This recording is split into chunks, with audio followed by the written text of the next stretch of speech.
2 days ago, as of the time of this recording, YouTuber The Critical Drinker created a review of Thor Love and Thunder that is 13 minutes long, and having watched it, and also having seen the film twice myself, I cannot in good faith believe that The Critical Drinker watched this movie at all before writing this review.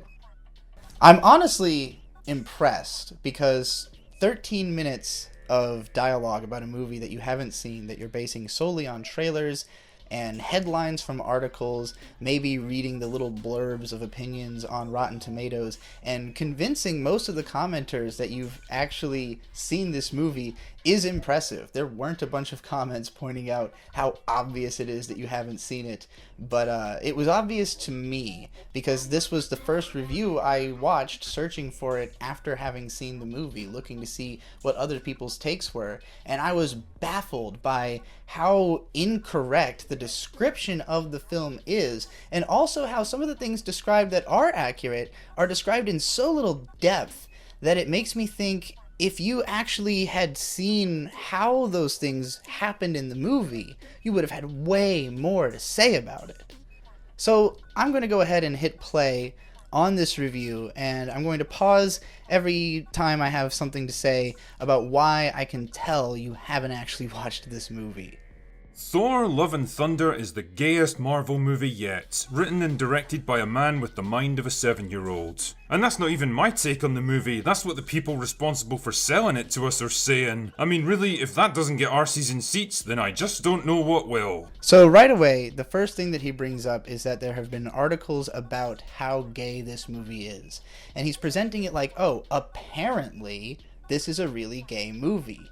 Now, if he had seen the movie, he would be absolutely sure that this was the gayest Marvel movie yet. There are at least 3 explicitly gay characters, a gay sex scene abstracted slightly but explicitly in the context of the movie. It is a scene where 2 male characters are reproducing on screen. There is the reveal of Valkyrie being a lesbian and flirting with different girls throughout the movie, and Zeus is preparing for an orgy that he is inviting Thor to be a part of. So it seems like Zeus probably has some level of, appreciation for Thor's attractiveness and desire to have him partake in the godly orgy to come. The fact that none of this was actually brought up in this video at all is astonishing. And I'm going to go through this whole thing, but none of what I just said is mentioned in this video. And considering the fixation on the gayness so much that it's put to the forefront of the video, as though you thought this was just like a little marketing gimmick or something that advertisers were saying to promote a movie cheekily, most of this video is going to be focused on how the movie just kind of looks gay based on the trailer, that it looks like unicorn vomit or whatever, which is accurate, but the film is just so much gayer than you've implied in this video. That being said, if I was asked to sum this film up, I'd say that it's an uneven mess of a movie with contrived and deeply flawed storylines, visuals that look like a unicorn suffered a bout of explosive diarrhea over the screen, dialogue that indulges all the worst excesses of its predecessor, a cast of actors that are either way too good for this film or way too shit for any film, and an emotional tone that veers wildly from one extreme to the other, like me trying to drive home after 2 bottles of Jack Daniels. This list of complaints reads like a bullet points of like all the negative things that people had to say that Rotten Tomatoes would have aggregated together from a bunch of other reviews. But I don't really think any of it stands up as that accurate as a description of the film. I can understand if people got lost watching this movie and maybe thought it was messy. I've seen the film twice. There were moments that I hadn't understood the first time I watched the film that actually had kind of like left me questioning it until one of my friends explained to me how one of the later twists had justified some of those scenes that I hadn't gotten in the first place. So when I watched the film again, I was surprised actually by how economical the script is, how many times it introduces us to things that are going to happen way later at a much earlier point than you would remember. It's psychologically preparing you for concepts that it's going to use later, even if it's not in like a particularly direct way. For instance, there's a scene that wormholes are explained just to be completely sure you get conceptually how the Bifrost works because it's going to be important to the central plot. And you can't really understand just how important it is until much later into the movie, but that reverberates back through everything you've seen before. So I do think it is actually a really strongly written film. Maybe not every joke in the movie is going to go over with all audiences, but even still, I think a lot of people don't understand what is or isn't a joke in this movie. I tangentially watched Doug Walker's review where he was complaining about all of the catchphrases that Mighty Thor is trying to come up with at one point in the movie, and he seems to think that they are individually supposed to be funny, but the joke is actually that she can't come up with a funny or interesting catchphrase. She's jealous of the fact that Thor can, and it's an endearing and cute scene that bonds the two together right before it becomes awkward and she flies off. It has character building aspects to it that go beyond it just being a joke.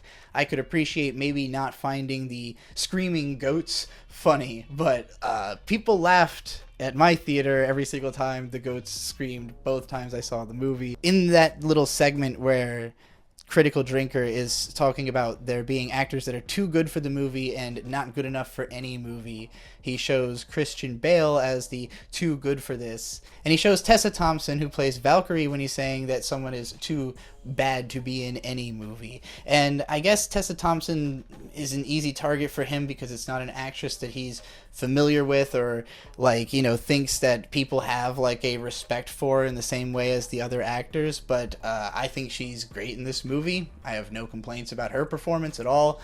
I really don't understand what he never like clarifies what's wrong with her, why she's a bad performer, why she doesn't belong in any movie. He doesn't reference any other movies she's been in that he doesn't think she's good in. And it really, to me, this video reeks of a lot of misogyny and racism, and, you know, the fact that he singled out the black woman doesn't feel like an accident. Allow me to illuminate you. Oh, and I'm going to be spoiling the plot here, so consider yourself warned. So since he's going to be spoiling the plot, I'm also going to be spoiling the plot. I think this movie is worth watching and that you should definitely go see it. If you want to see a more like conventional review that's not a response to someone else, my good friend It's Mint Salad has a video on her channel, the Mint Salad Saw Thor Love and Thunder review. She did it right outside the movie theater right after seeing it for the first time, so it's a fresh impression. I'm going here with a fine-toothed analytical comb, so I will be spoiling this movie a lot harder than he does, because having not seen it, he actually kind of fails at spoiling the movie. Some of his spoilers aren't actually, or don't make sense, so it'll be fun to break some of that down. The movie begins sometime after the events of Endgame. Thor's now out exploring the galaxy with the Guardians. He's back in shape again, and he's finally ready to be the hero he was always meant to be. Except he isn't. Imagine my shock. It turns out that he's lost his passion for battle and adventure, so he quits the Guardians to go and find himself or whatever. How very millennial of him. Anyway, wouldn't you know it, he gets a distress call from Sif. So, right here, we've already got some backwards plot details that feel like they could only have come from having read a Wikipedia article and not really actually parsing what order of events things are happening in. So in this movie, it starts off with Thor adventuring with the Guardians of the Galaxy, and he starts getting back into shape. He becomes an adventurer again, and he is actually invested in adventure and kind of giving it his all. But as he goes along and he tries to meditate and really find himself, he's becoming more and more sort of distant from it. And it's also very easy for him. Like, the Guardians of the Galaxy basically won't even call him into battle unless it's like they can't deal with the threat, because he'll just wipe it out.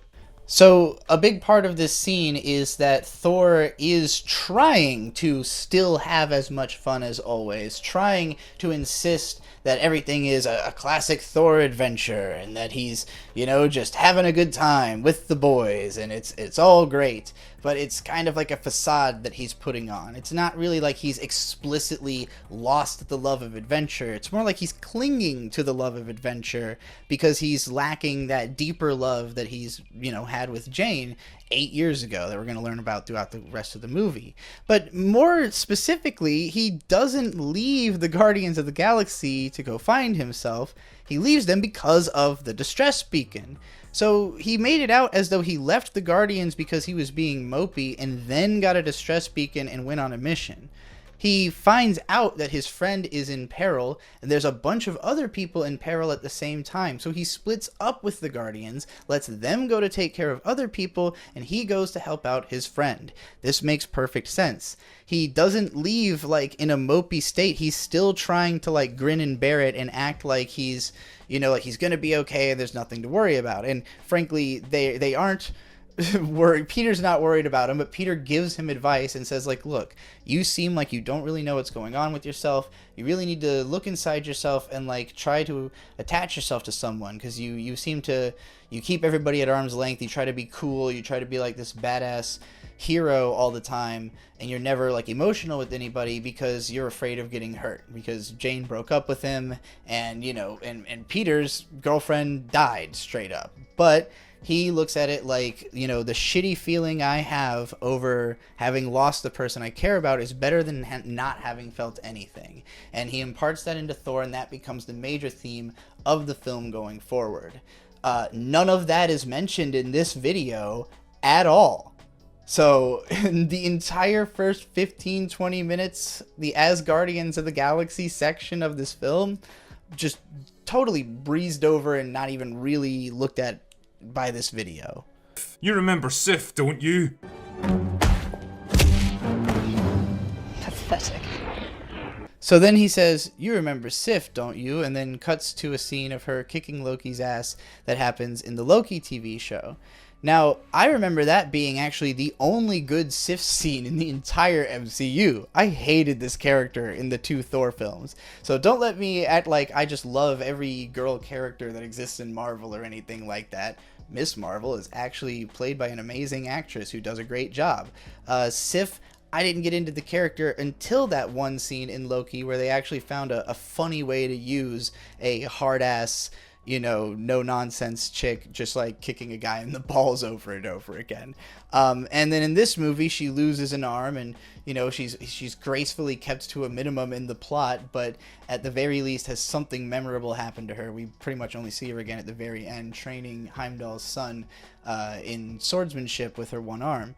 So, yeah, like, this was the best use of Sif in any of these movies, but to harken back to that scene from Loki as if it was, like, some I don't know, like some PTSD flashback you were having about this character really just seems like, again, this fear of, like, being emasculated by these strong female characters or whatever. It turns out that she got her arse handed to her by Gore the God Killer, who's sworn to destroy all the gods in the universe, and his next target is New Asgard on Earth. No way! Wow, what are the odds, eh? He says that Gore is targeting New Asgard on Earth as the first place he's going to kill a bunch of gods. What are the odds? Well, the odds are pretty astronomically high, actually, because he needs the Bifrost that is in Thor's axe as the key to access eternity, which is where he's trying to go to kill all of the gods with a wish. This is literally the plot of the film as is unveiled as we watch it. So the reason he comes to New Asgard is specifically to kidnap a bunch of Asgardian children, to use them as bait by taking them to eternity, because he knows that Thor will recognize the location and come to try to help the kids, not realizing that he has the gate key because it's in his axe. And we're going to go into more depth about how that whole plot line is done throughout the movie, because it's really clever, and most people will probably miss it even if they did watch the movie, and Critical Drinker certainly didn't notice not having seen it. Speaking of New Asgard, Valkyrie is now king, which makes no sense to me because you can't be a king if you're not a man, but whatever. I don't really know why you can't be a king if you're not a man. It's a title. I'm pretty sure there are actually women who have been designated king in real life historically. I don't know if there are any now, but I'm sure it's happened. I mean, why are we even assuming Valkyrie's gender? You know, she's never explicitly called herself a woman. King Mary of Hungary. King Mary of Hungary. And there's a few more, actually. There's been a few more kings. Yeah, there are currently and have been female kings. So, yeah, it is definitely a thing. It's not even really, like, it didn't seem weird to me at all. Especially because Asgard is just a place that has always had a king. So, it's a conceptual title. It really doesn't mean that much of anything. The point is, her job isn't exactly the non-stop thrill ride that she'd hoped for. Basically, she's just a bureaucrat mired in red tape and pointless meetings she doesn't care about. Unfortunately, Tessa Thompson is able to convey this emotion perfectly. I really hate this bit. He puts up this, like, graph of the many emotions of Tessa Thompson, and it's like the same face but labeled with different emotions, and I think there's maybe 3 or 4 of them that actually could describe the face, and they all mean the same thing, like frustrated, angry, or troubled, or offended are like the only ones that face could mean. And then they've got like curious and happy, and it's like that face doesn't look curious or happy. This meme is just an abject failure and makes no sense. Luckily, Jane Foster shows up to brighten her day. And by brighten, I mean beg for help. See, it turns out that Jane's got cancer. Okay, so he says that Jane shows up to beg for help from Valkyrie because she has cancer. As a matter of fact, Jane doesn't even speak to Valkyrie before finding Mjolnir and reshaping it. She just straight up hears the call from the book. She hears some kind of like ringing or something. She understands that Mjolnir is like telling her to look into this book. She reads about it and sees that it supposedly has like a healing power, was said to. And so she travels to New Asgard. She goes to where Mjolnir is, like in just a glass case as part of like a museum tour, guided by the dude from the Team Thor shorts. And she just like goes up to the hammer and it reshapes itself to protect her. And we will learn why this is the case later in the movie. He also is not going to make any mention of that. But yeah, she never asks Valkyrie for help. The way we find out about like that Valkyrie even knows about this is like Thor shows up to New Asgard to help defend against Gore, who's attacking with a bunch of shadow demons, and then mighty Thor shows up in the middle of the battle, and Thor's like, who's this? And Valkyrie's like, oh, you're gonna love him. And then, you know, she's just there, and now they're all a team. And she only has a few months to live, so she's hoping the Asgardians can use their advanced technology to help her out. But oh no, then Gore shows up to attack the place, and then Thor shows up to stop him, and there's a big old fight, and Mjolnir reforges itself to transform Jane into CGI Natalie Portperson, because apparently having a terminal illness somehow makes you worthy of wielding it. I hate this CGI Natalie Portperson joke that he's going to keep insisting on making. I had not known about the fact that Natalie Portman has like a CGI muscle additure, I guess, in this film when I watched it. It wasn't noticeable to me. It didn't stand out. I watched this video and he kept saying it, and my friend explained to me, oh yeah, it's because they added CGI muscles.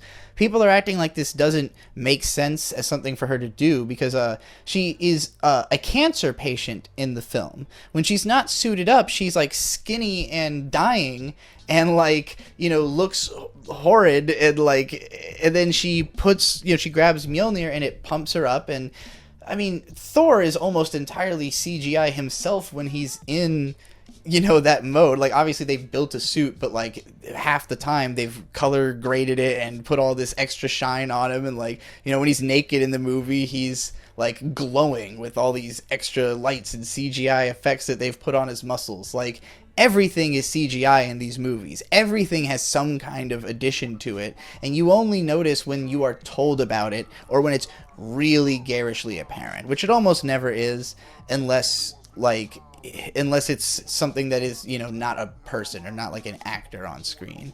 What he's saying right here is that she is somehow able to wield Mjolnir because of the cancer. Well, that's not what the movie states at all. This just isn't even a description of the plot of the film. What actually happens is there's a whole flashback sequence where Thor and Jane like we see their entire relationship before she had disappeared from these films, and like what actually happened between them. And they had this really fun and cute like long-term relationship. Thor wanted to have children with her, but as they both got deeper and deeper into their work, they became really worried that like one of them was going to die and leave the other behind, or vice versa. So they were just like, okay, well, you know, they started putting up walls between them and grew more distant. But at the height of them being in love, right before they started to fall apart, there was a moment where Thor is watching her sleep, and he's talking to Mjolnir because he thinks of Mjolnir as his best friend in the whole world, his loyal pet slash friend.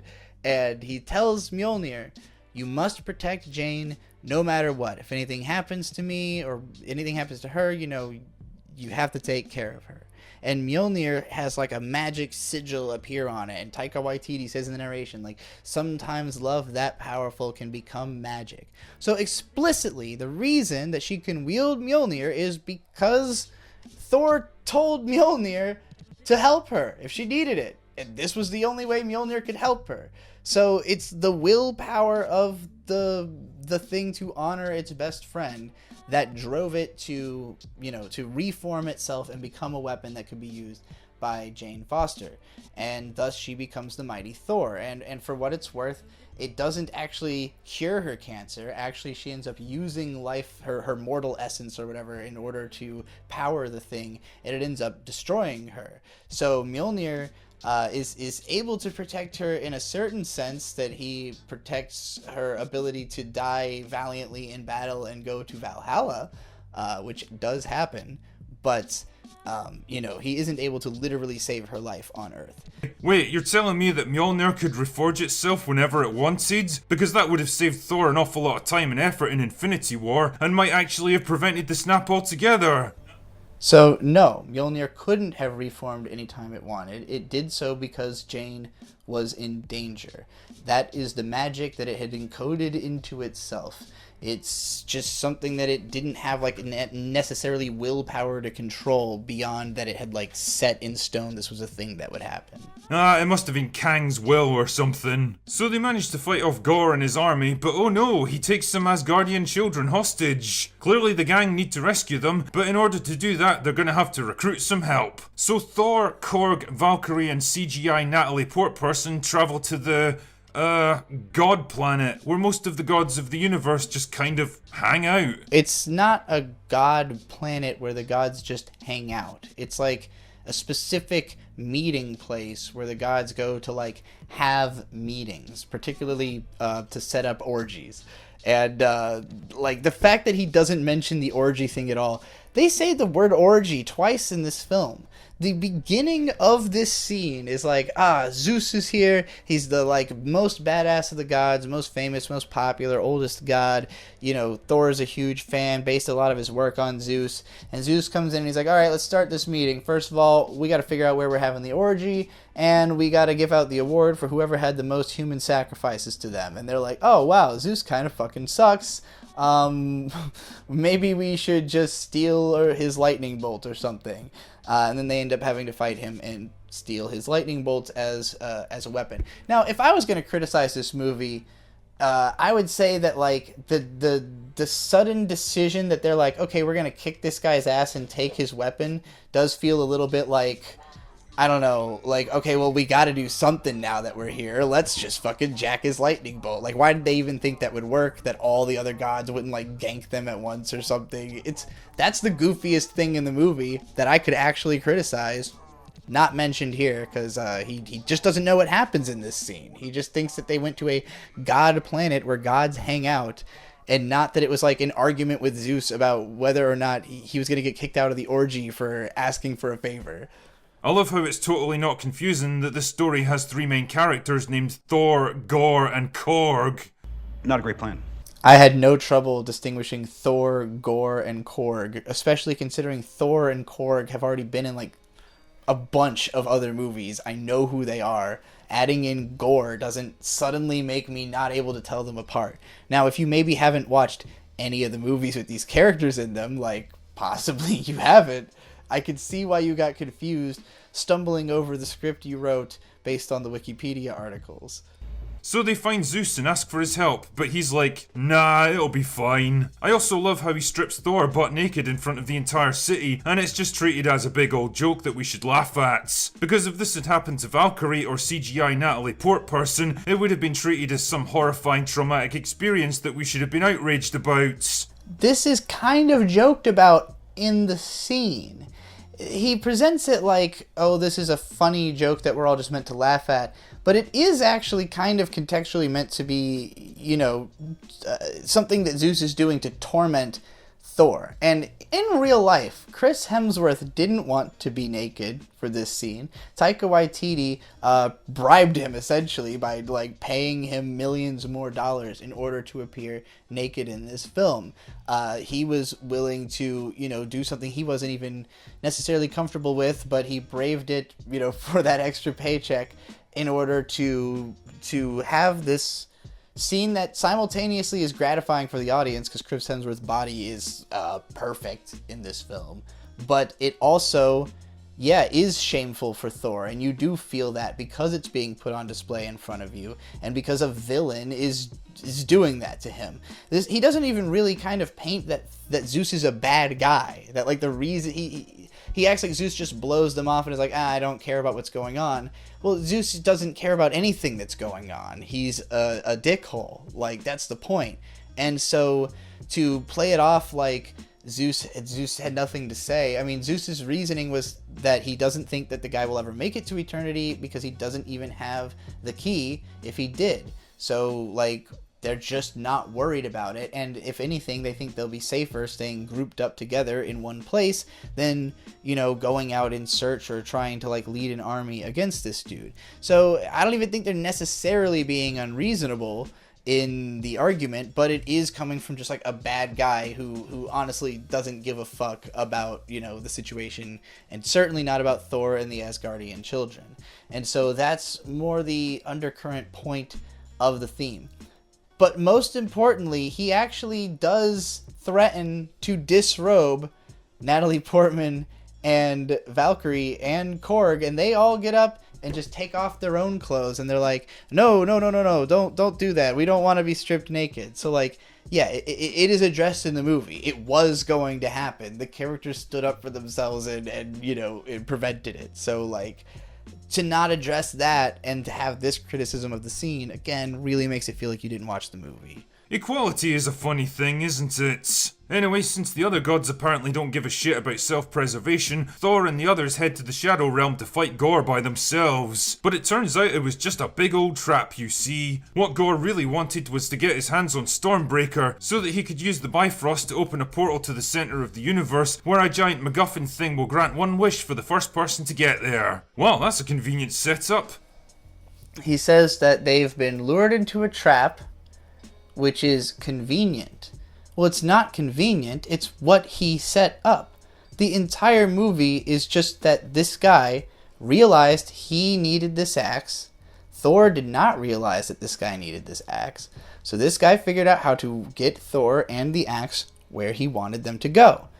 The plan is executed perfectly. It makes sense. It's not a stretch. It's not like Batman versus the Joker in The Dark Knight, where you're like, how did he predict that Batman would do exactly that? Or that, that he would get into a fight with the police dude that would get him to get out of the jail cell. It's nowhere near that level of contrivance. It's actually pretty reasonable. There's nothing in these films that actually suggests that Mjolnir or Stormbreaker actually has feelings. It's just something that Thor, as a lonely person who, has his guard up around everybody, is projecting onto these things so he can be more honest and more, close to something.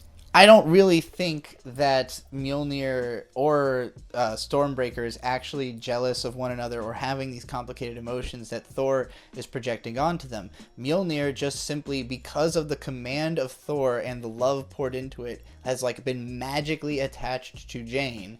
But as we see in the movie, Thor is still capable of wielding it. He is still worthy. It's just following his orders. Meanwhile, Stormbreaker just understands that it is the key and doesn't want to go to the place that they're trying to bring it to. But ultimately, they end up using it as a power source to power their ship. And the ship is being guided by the goats. And the goats are like following like the rainbow bridge that is created by Stormbringer, but it's sort of implied that like Stormbringer is, you know, being rooted in place and used as an engine and isn't necessarily in control of where the thing is going because it's being pulled by the goats. So Stormbreaker would never have tried to arrive at the place it ends up, and Jane realizes at the last second that it is the key and throws it away, you know, and a whole battle ensues that eventually leads to the Door of Eternity being open, but at a point where, you know, the God Butcher has already, his weapon is broken, so he doesn't have power. He could be stopped from making a wish conceivably, but the way it ends up playing out is such that that Thor ends up convincing him to change his wish rather than, you know, the way that he was planning to do things. Anyway, Gore the God Killer wants to, kill all the gods in the universe, because apparently one of them let his daughter get killed. The way that he says, apparently one of them let his daughter get killed, it's like, well, what do you mean by apparently? If you watch the film, it's the first thing that happens in the movie, is that the main character's daughter dies, because everyone's just been praying to their god thinking he would do something about it, and he doesn't because he doesn't care and he just expects to get new followers soon anyways. So when you say apparently about something that definitely happened, it makes it sound like you're not sure because you haven't seen it. Imagine not taking a personal interest in one particular life out of uncountable trillions throughout the universe. So at this point he says, why would the god even care about one life out of the uncountable trillions throughout the universe? But in the movie it's explicit that each god has their own following. They're not each the god of every person. Thor isn't like ruling over everyone in the universe. He rules over Asgard and the Asgardian. I mean, now he doesn't even, you know, they've got King Valkyrie, but like conceptually he was the god of these people and of thunder on Earth. I don't even think that he like controls all thunder that exists anywhere in the universe. They're not explicit about it, but you know, Zeus is the god of lightning, Thor is the god of thunder, and there are gods who have their own denominations. And again, explicitly at the beginning of the film, the god that fucked over the God Butcher and all his people says like all of his followers are dead. He just can have more. He's like, I'll just go find more people to follow me. So like it has nothing to do with him, you know, not caring about one life in the view of so many. It's that he doesn't care about any lives at all. And that's why he's a bad guy, and why God Butcher is a sympathetic character to some extent, which is what makes the film interesting. You know, I've got a few questions about this one. If the Bifrost allows you to get to the giant MacGuffin thing and have your wish granted, then how come nobody else has ever gone there before? So he asks, if the Bifrost can just take you to this place, why has nobody gone there before? Well, only 2 people, as far as I know, have ever had control of the Bifrost. Heimdall, who was an extremely responsible person that was not just going to let somebody go there, and Thor, who didn't know that it could take you to that place and was the key. Thor knows it exists. He even knows how to get there. He just didn't know that he like had a reason to be there. Why did Thor and the others not use it to get there first and wish for the power to stop Gore, or for Gore to drop dead, or to have never even existed in the first place? Asking like, why didn't the heroes just go there first and like prevent Gore? Well, they literally didn't know it was the key until they got there. That was Gore's entire plan, was to keep them in the dark about that. He succeeded. They literally have a whole fight over the key at the end of the movie that he wins. That's what happens in the movie. You couldn't have possibly watched it and come away asking these questions. You see the problems it creates when you introduce a mechanism that allows literally anything to happen? Why didn't Thanos kill Thor and use this thing to fulfill his plan instead of doing all that Infinity Stone crap? What does Kang the Conqueror think about all this? He asks about why all these other characters like Thanos or Kang the Conqueror didn't go to Eternity and do this themselves. Well, for Kang the Conqueror, his power level would just be above the necessity to do that. He exists in multiple dimensions. When we meet him in Loki, he's like just ready to die. Like his expectation is that he's about to be killed and he doesn't care because he knows that another him is coming from another multiverse. Like he's on a level of multiversal awareness where he's not concerned about like his immediate wants in this universe. There's just more going on with him than that. He's like watching the whole fucking timeline and trying not to create like a divergent universe by way of too much timeline chaos and shit. Like it's just beyond this. And again, nobody knew that it was the Bifrost necessarily. I mean, the information existed at the place, which is where they end up finding that out. But like they hadn't gone there and read all the books there and known what it was. It just simply wasn't common knowledge that you could do this. And the only reason Gore knows is that the sword itself knows. It tells him at the very start of the movie. He cuts himself on this sword when he meets his god, who has just slain the previous god butcher, which is basically a title you get by being cursed by this sword. And so the sword lets you like morph into shadows, and it talks to you, and it immediately tells him like Bifrost is the key, you can kill all the gods. And so everything he's doing up to that point, people perceive as like, oh, he's just randomly serial killing gods. No, everything he does is a direct one, path road to this plan that he's trying to actualize. And when you rewatch the movie, it's really obvious what he's doing. It's not complicated. It's just that the characters don't know what's going on. How many CGI artists did it take to animate Natalie Portperson's arms? Who fucking cares? So they go to the Shadow Realm and fight Gore, but he totally kicks their ass, so Thor turns the kids into mini Thors because apparently that's a thing that he can do. So he mentions that Thor turns the kids into mini Thors, and that's apparently a thing he can do. It's a little more nuanced than that. He has all the kids grab weapons, and then he instills the power of Thor into the weapons, and like that, through that like conduit they have power. I don't know, it's a cute scene, it's fun. It's obviously not something like he's about to ask like, why didn't Thor do this to everyone at some point? And like, why? Well, Ant-Man doesn't need Thor's powers. Like, the kids have no powers. That's why he gave them, for, as he puts it, for a limited time, some of the power of Thor. They're not as strong as Thor. He's probably dispersing his power by giving it out to these kids, and it was in a situation where he personally didn't have to fight like a big strong monster or anything. So most likely he was operating at a lower power level. I wouldn't be surprised if anything that could be clarified had been in the original 8-hour extended cut of this film that Taika Waititi said is one of the worst films ever made, but it is the one that it's the full version of the movie. Again, I might suggest that this kind of skill would have been a great use fighting Thanos, but whatever. Then CGI Natalie Portperson uses the last of her power to break Gore's evil demon sword before deciding that she's too awesome for this world and dies. Goodbye, CGI Natalie Portperson. It's been real. But he's claiming that Natalie Portperson breaks the sword and then just yeets out of existence, basically. Like, the point is that she's dying of cancer. She is almost dead.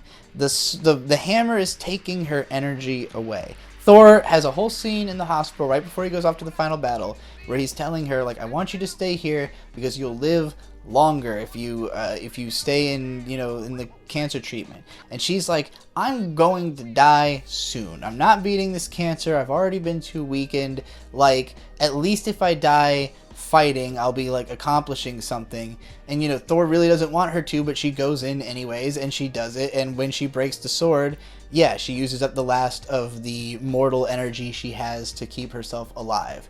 But she died because she was already going to die of cancer, not because of breaking the sword and then deciding she's too cool for this world or whatever. No, she was going to die. Then Thor convinces Gore to use his wish to bring his dead daughter back to life instead of killing all the gods in the universe. By George, he's a genius. So his daughter comes back to life, and then he dies, and Thor agrees to look after her, and then everything goes back to normal again. And that's it, that's the plot for Love and Thunder. So he claims that Gore's daughter comes back to life, Thor agrees to take care of her, and then everything goes back to normal again. Except nothing goes back to normal at all. Jane is dead. They do not rejoin the Guardians of the Galaxy, which is what he had been doing at the start of the movie. He's somewhere in a bungalow raising this little girl to be a warrior and help him fight invasive armies that bully the weak. So it's a totally new thing he's doing, totally new type of adventure that he's going on with a totally new character that he had no involvement with before. But yes, Gore's daughter gets brought back to life. Mighty Thor had promised that even though she and Gore are both dying in the end, that, you know, neither of their partners is going to be alone, because Thor can finally have the child that he always wanted. He adopts this girl. She also has the powers of a god. She's implied to be like a celestial level like being, so that's why, you know, he ends up running out into battle with her. And we learn a lot about Thor's own backstory, where, like, as a baby, he's literally strapped to his mom's, like, chest as she's running into battle. So, like, he's never experienced a life where he wasn't killing shit and out on the front lines. And so, like, you know, the fact that he could find a child that was capable of doing that with him is part of the power of this film. It's kind of like the point is all about the lead up to Thor, like, ending up with a kid and having someone that he has to be close to and can't keep at arm's length. You know, one of my big takeaways from this film was that it really exposes Taika Waititi as a one-trick pony when it comes to setting the emotional tone. He claims that this film exposes Taika Waititi as a one-trick pony in emotional tone. This is something you could only think if, again, you've only seen the trailer, because this film feels nothing like Thor Ragnarok, but it was marketed very similarly. They both have that 80s aesthetic, they have the heavy rock music, they've got the big, colorful, explosive action, but Thor Ragnarok was almost like a Lovecraftian dark comedy about, like, being lost over your head in, like, a humbling situation where, you know, like, your friends aren't really that helpful even, and, like, you're trying to get back home to save your planet, but ultimately it ends up fucking destroyed. It's like a tragedy. I mean, I guess they're both tragic in the end to some degree, but they also have, like, a silver lining sort of for Thor as a character. But, like, just the third film was a total action romp, and the fourth film is a romance movie. Like, at the core, it's a love story. Yes, it's still got action, it's still got violence, it's still got adventure, it's still got comedy. I don't think it's nearly as funny as the first film. I thought Thor Ragnarok was more of an out-and-out comedy film where Jeff Goldblum's role was, like, a hilarious comedic character. And in this film, like, we start off with an incredibly dramatic scene of of God Butcher's daughter dying, and then him, like, having this loss of faith moment, murdering a bunch of gods. None of that is presented with any sort of levity or comedy. It is a dark scene that starts off a movie with a lot of dark scenes and a lot of violent and scary stuff that happens in it. His trademark style of showing dark and serious events through a light-hearted comedic lens was undeniably effective in Jojo Rabbit, because that film was viewed from the perspective of a small child who couldn't rationalise things any other way. It worked again to a lesser extent in Ragnarok, mostly because after the stodgy, self-important seriousness of Dark World, it was refreshing to see Thor in what was basically a goofy buddy comedy. But the thing is, that's the kind of card you can only really play once. So this is a confusing bit. He's talking about how the serious toned events with, like, a comedic tinge to them worked in Jojo Rabbit, and also worked somewhat less in Thor Ragnarok, but he says it's a trick you can only use once. So which is it? Could he use it twice and get away with it and now it's old hat? Or could he only use it once and then it was old hat and now it's extra? Like, where's the line here when you say it can only be used once? Because he says also that it's basically a buddy comedy. Is that what he meant, that you could only do once? Because that's not what Love and Thunder is at all. Nothing he described even implied that in any way. So I just don't get where the thing you can only do once is, and also why can you only do it once? Where's the justification? What do you mean by that? Love and Thunder isn't a story told from a child's point of view, and making it all into a joke isn't new or fun anymore. What it is tired and played out, like an aging rock star half-heartedly performing his greatest hits because it's what's expected of him.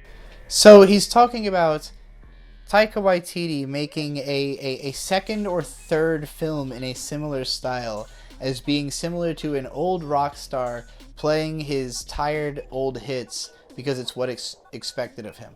Now, this is a bizarre statement on multiple levels. First of all, because it's literally his third film that's being referenced here. They're all within the span of like 10 years. It's not long enough for you to compare it to an old rock star. Second of all, we want old rock stars to play their old hits. You don't want them to play their new material. Nobody gives a fuck about their new material. The point of going to see an old star is for the nostalgia. And if their songs still hold up well enough that people can still pay to see them 45 years later to hear them play the same songs, it means they've written some of the most legendary songs of all time, which is why the songs that are in this film are in this film. Taika Waititi's talked about how, you know, the aesthetic of these films is based on him drawing Metallica album covers and Slayer album covers while he was at school. Neither of those is a band that's in this movie. He picked the most broadly accessible, most famous hard rock songs of all time by Guns N' Roses and Led Zeppelin and AC/DC, as opposed to stuff even that he was actually listening to, because it was about creating this very recognizable tone. Even the jokes and dialogue aren't particularly good this time around, feeling forced and laboured rather than breezy and effortless. And Jesus Christ, at least Ragnarok gave its scenes a little breathing room. See, when you say something like, this time the jokes feel forced and laboured rather than breezy and effortless, there's nothing I can say about that to prove or disprove it, because it doesn't mean anything.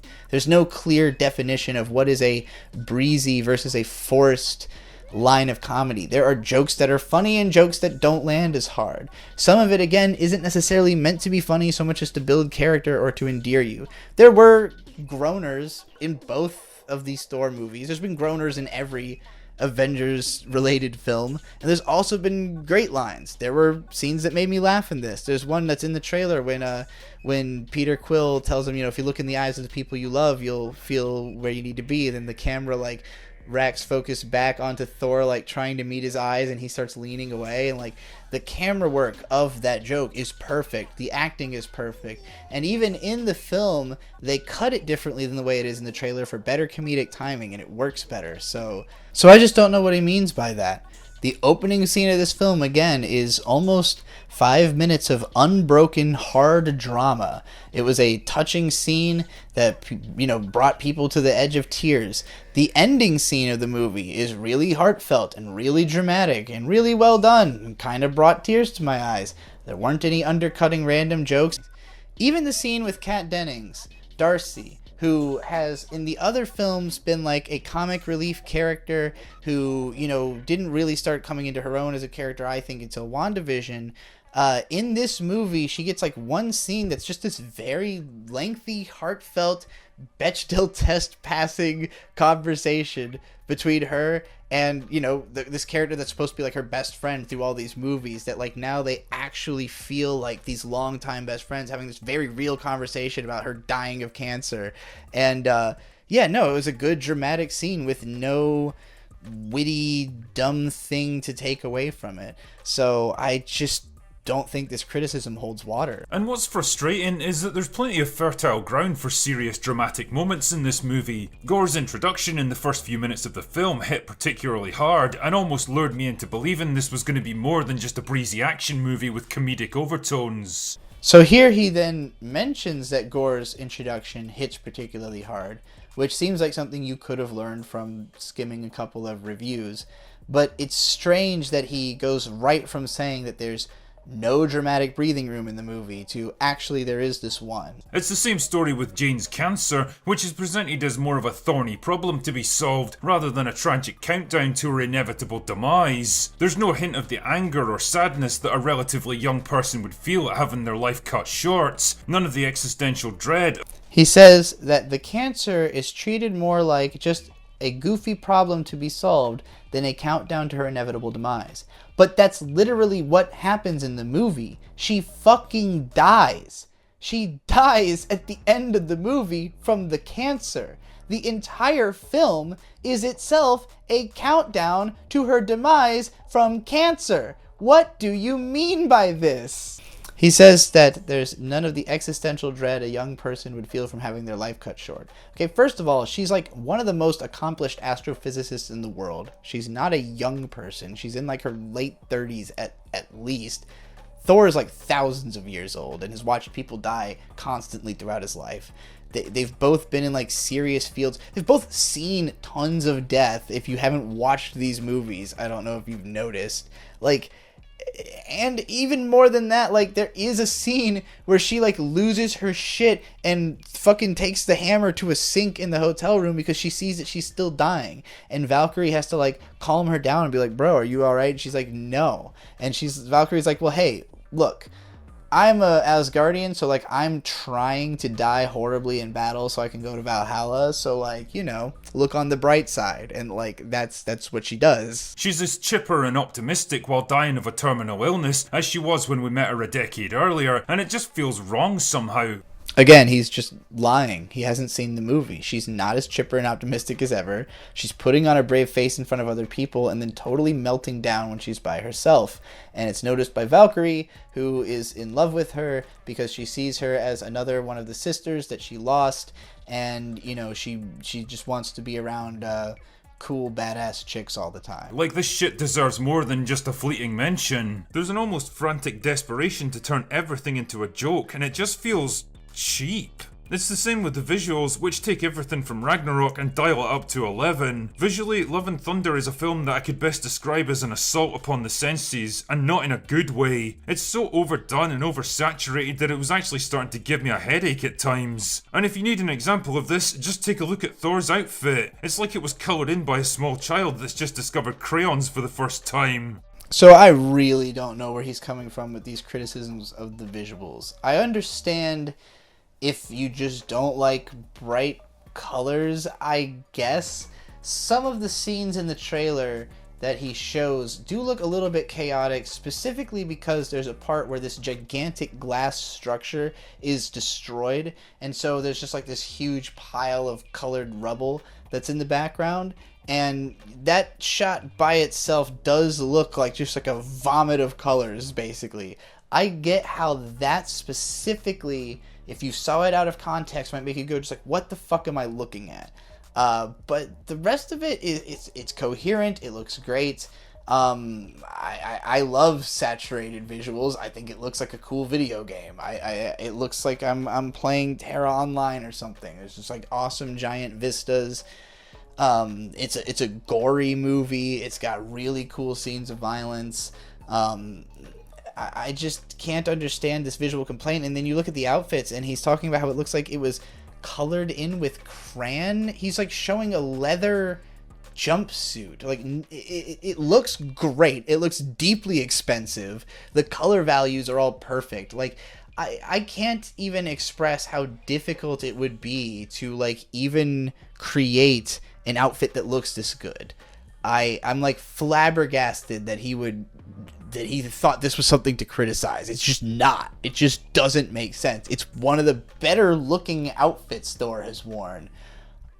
I was lost about this, but when people who don't know visuals start talking about visuals, it always confuses me. Much like the emotional tone, the performances are all over the place. On the plus side, Chris Hemsworth delivers his usual easygoing charm and likability as Thor. He's been doing this shit forever, no matter what kind of ridiculous nonsense the scripts throw at him, and he wears the character like a comfortable old glove at this point. And if there's some kind of award in the movie industry for being a good sport, then Hemsworth absolutely deserves it. He's basically portrayed as a bumbling buffoon for most of the film, constantly fucking things up, trying and failing to have big grandiose heroic moments, and generally acting like a total parody of everything he once was. I know you like your comedy, Taika, but honestly, do you have to mock every single facet of this character?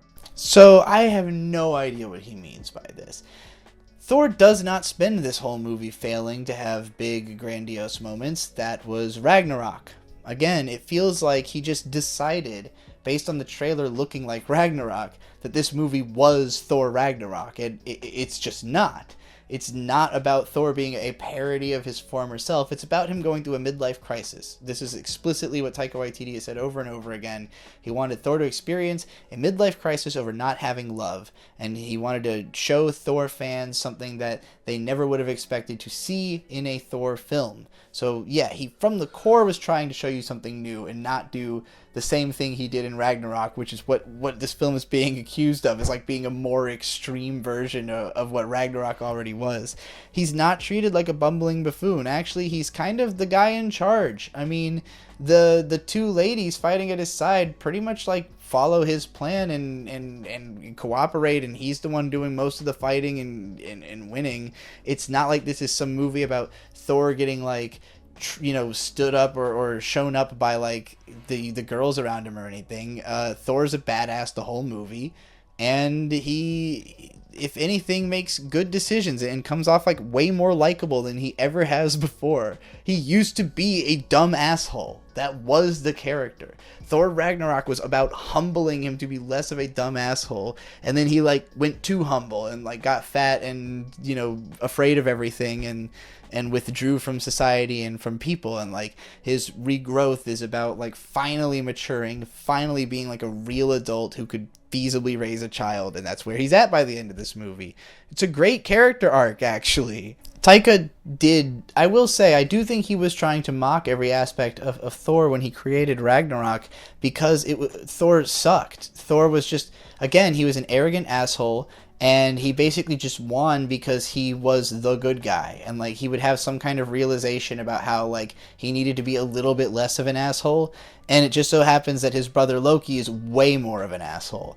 But like when he teams up with the other Avengers, he's never been like, he's lovable in the sense that he's like funny and he's fun to have around, but he's never been like the good one. He's never been the moral one. He's never been the bravest or the most capable. He's just, been stubborn and like and wants to do good ultimately, and understands who is good that he could throw his support behind, but even then he can be a little off. So like he's just never been presented as like this extremely good person. And if anything, like Thor 4 is him stepping into the shoes of actually being a likable and decent guy. So like this is Taika Waititi, if anything, reconstructing the character that he deconstructed in the previous film to make him not seem like as much of a douchebag. Christian Bale is probably the highlight of the movie for me, bringing a serious, focused intensity and an element of tragedy to Gore that feels like it belongs in a whole other movie. He commands the screen whenever he's around, he's got an understandable goal that he's working towards, and the finale even offers an element of redemption for him. Weirdly, the film even dares to offer a somewhat positive view of fatherhood, portraying him as a loving dad willing to sacrifice his own life for his daughter. His description of Gore, which again I think he probably just read in other reviews because it reads like bullet points of someone else's review and doesn't read like the style he wrote any of the rest of the video with. He's accurate in what he's saying about Gore, but I find it really weird how he's so surprised that there's like a positive portrayal of fatherhood in this movie, but he only attributes it to Gore being willing to make that sacrifice at the end, and doesn't even mention about how Thor through the whole movie wants a kid, ends up with a kid, and is shown being a good father at the end. Gore never actually like, I mean, I guess at the start seems like a good dad, but there's no like evidence at the end of the movie of him being a good father beyond bringing his daughter back to life and giving her another chance. Thor is the one we see like doing fatherhood at the end of the movie, and that is the heartwarming element. So it's just strange for him to be like shocked that, wow, I can't believe they let a character be a good dad in the movie about how to be a good dad and finally become a dad.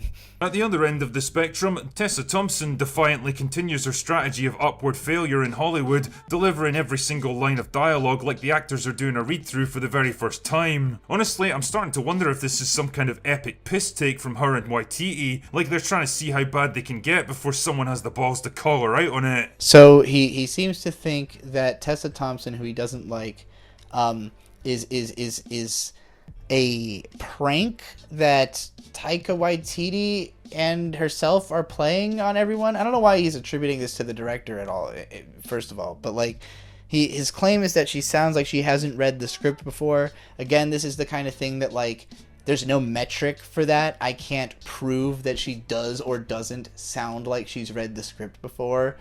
Fucking plenty of actors don't need to sound like don't need to read the script a whole bunch of times to memorize it. It's just not like a complaint. It's just not a complaint that means anything. You just don't like the performance. You don't like Tessa Thompson.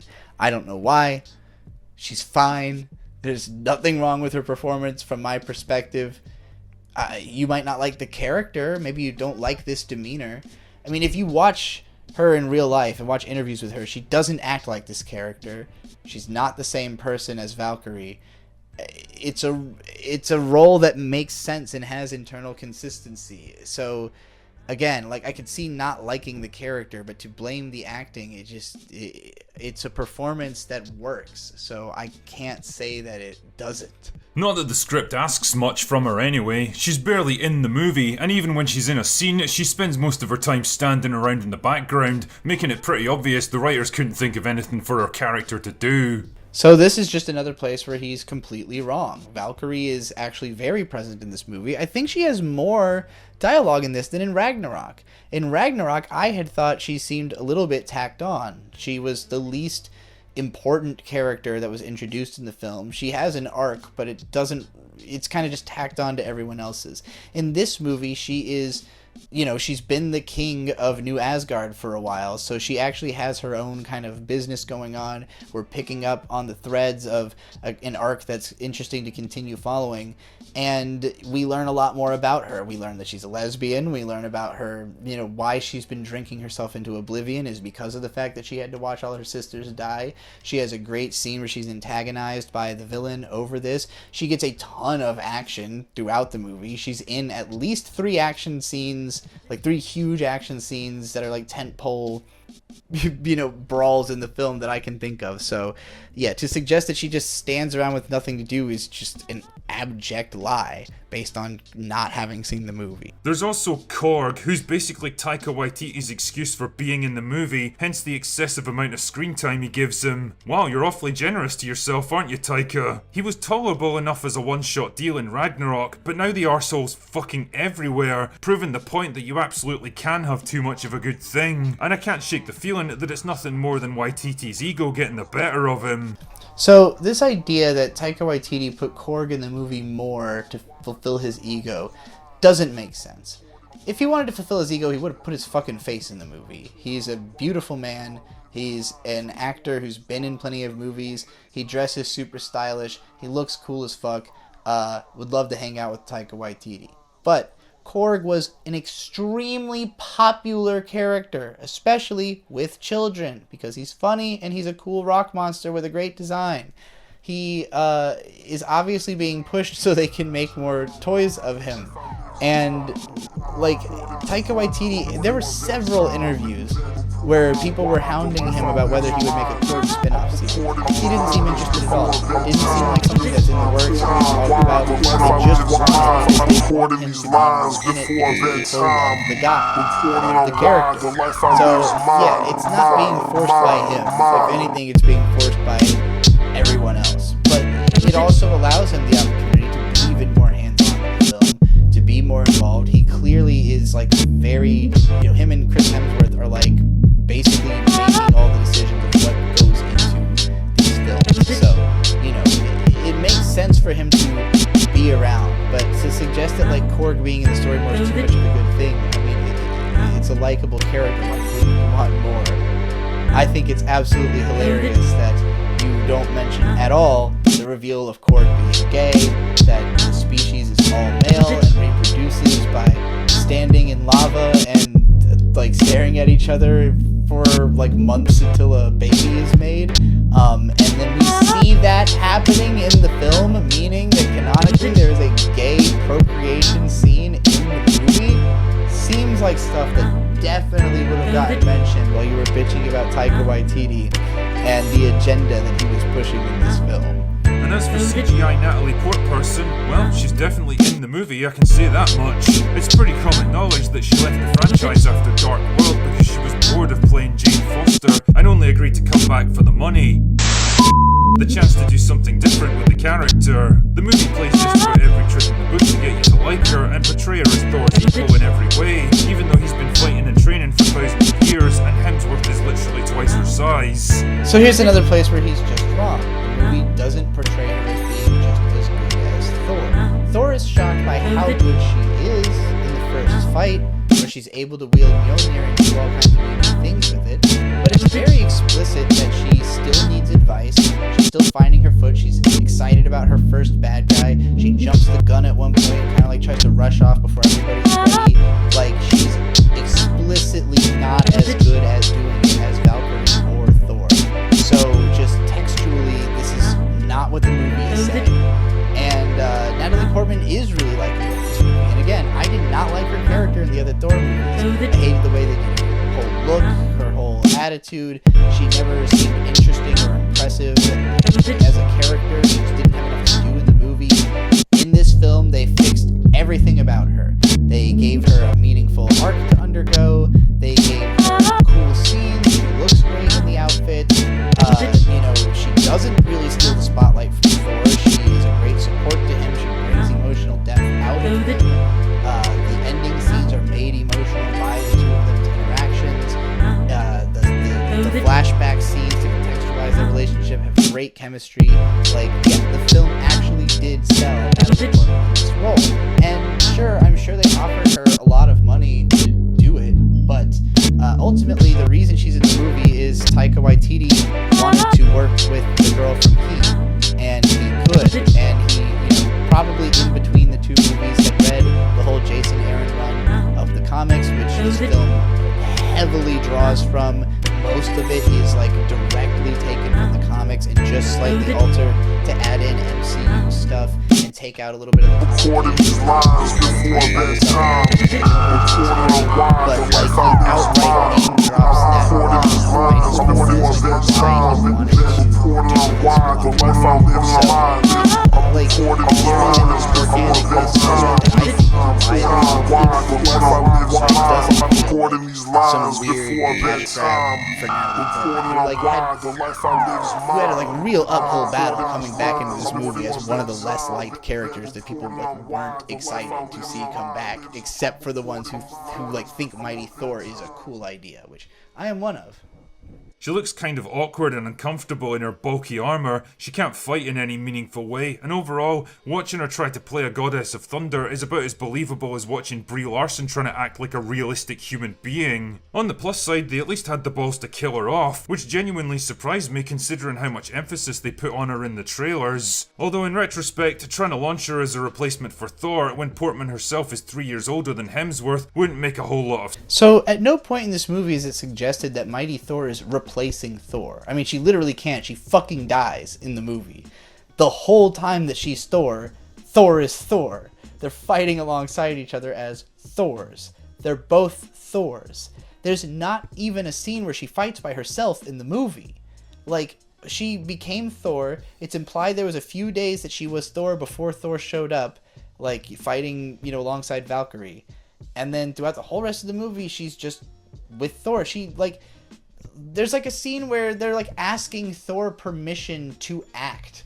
Nobody's going off and doing shit that Thor doesn't want them to do in this movie. It's straight up his adventure that they are just a part of. And Natalie Portman's totally humble about it. Totally looking to him for advice on how to deal with it. No long-term franchise potential there, Disney. Her role is more of a passing the torch kind of situation, rounding out her character arc and letting her go out on a high note rather than just vanishing from the narrative like before. So how is it a passing of the torch situation if she disappears from the narrative? Who is the torch being passed to and from? She just shows back up for a movie and dies.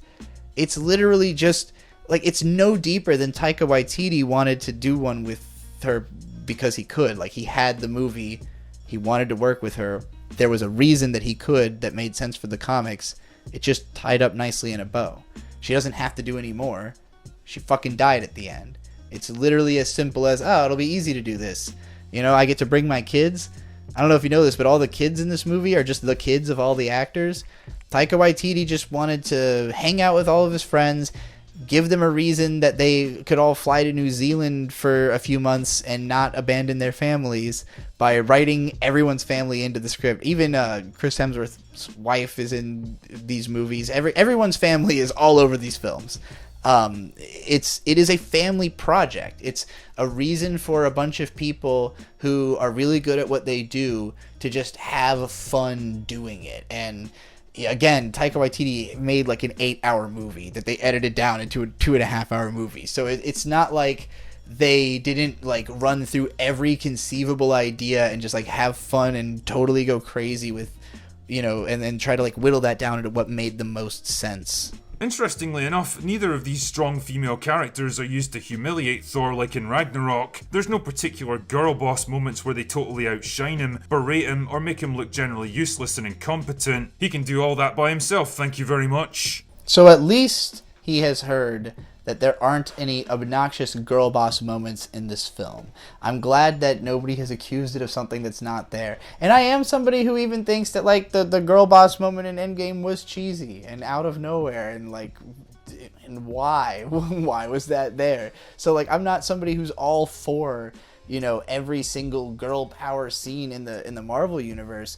I'm glad that that you at least admitted that that was a thing that you had read, even if you then follow it up by saying like, oh, but Thor can do all the fucking up by himself, which again, he really doesn't do that in this movie.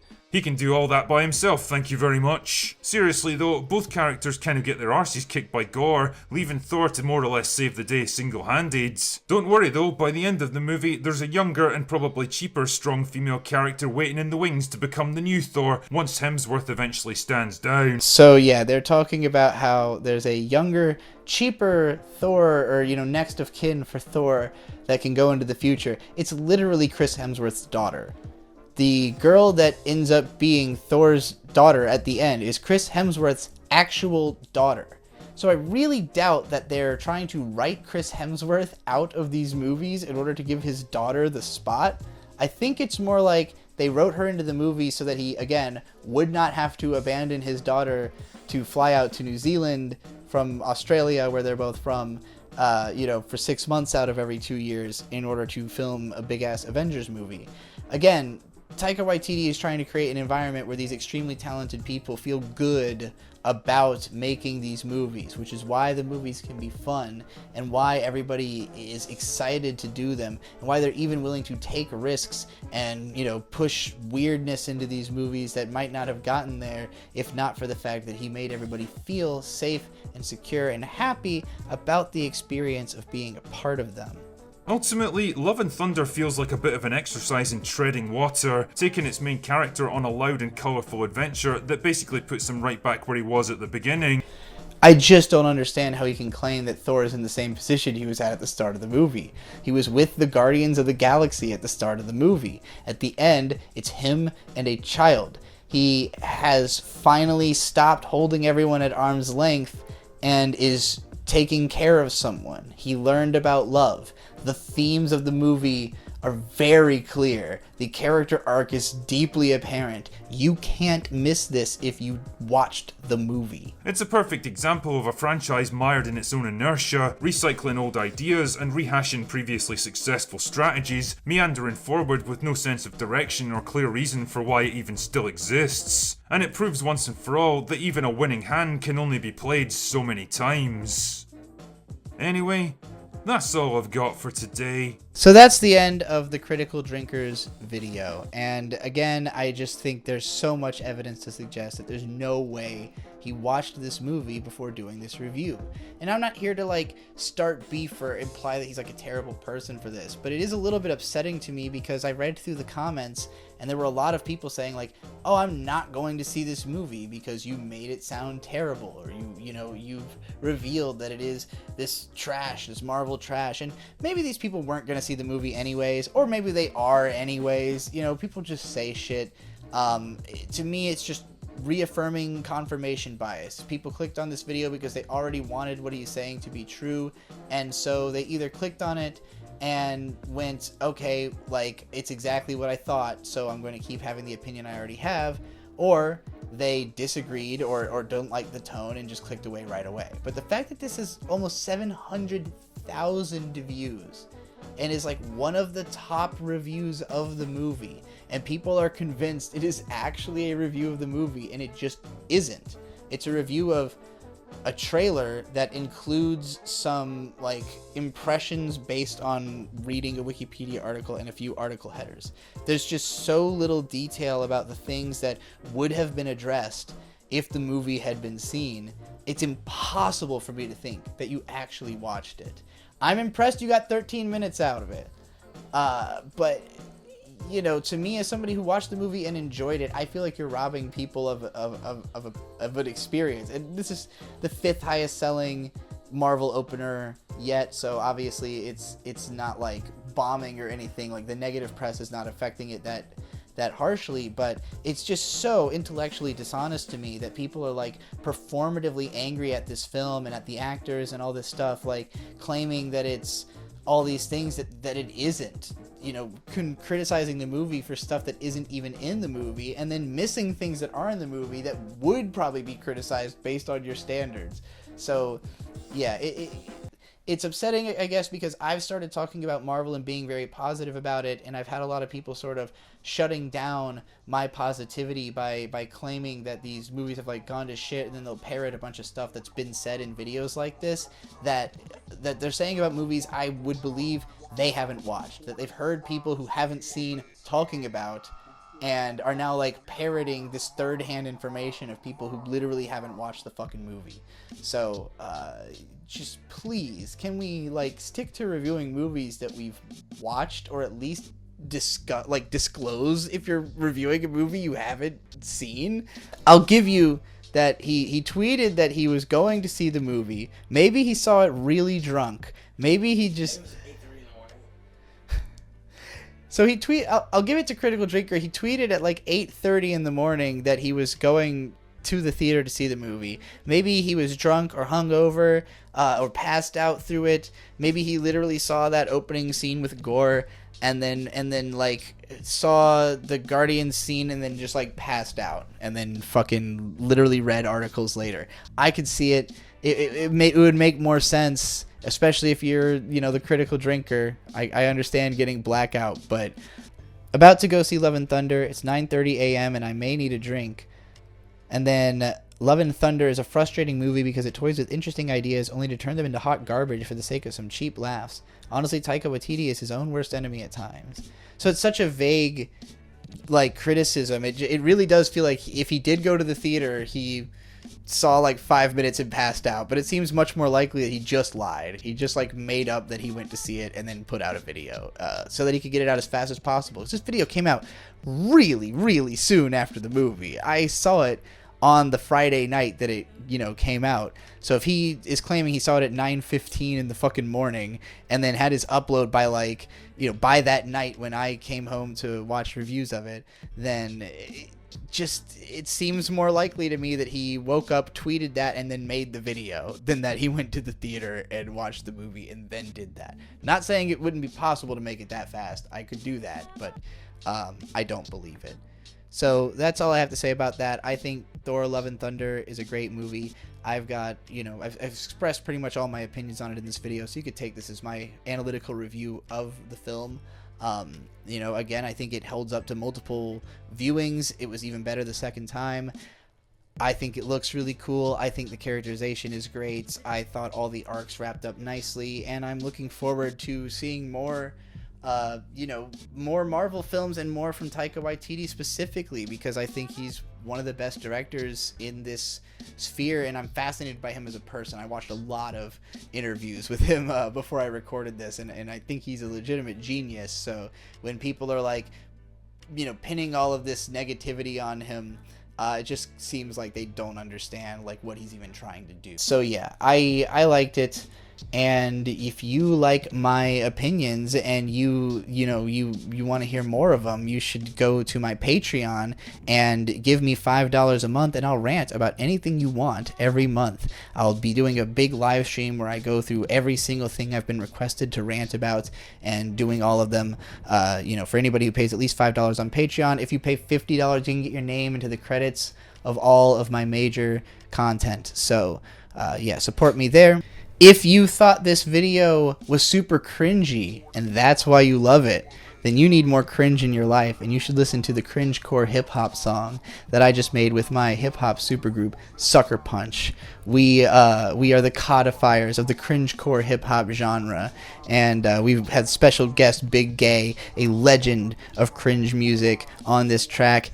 I hope you have the stomach for it. You know, if you can handle the Thorgies maybe you'll be prepared for cringecore hip-hop. Sucker Punch can be found on YouTube with the playlist link below, as well as Spotify. You can also find me on several podcasts on the ASE Presents channel, such as the hip-hop review show, The Jittery Zeitgeist, as well as the new Void Gazers podcast, where we will probably be talking about this film even more, since I'm going to discuss it with my friends.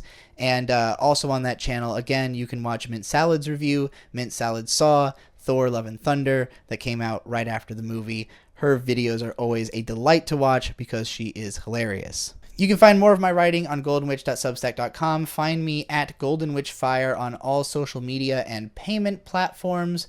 And, never forget to always remember, Marvel forever.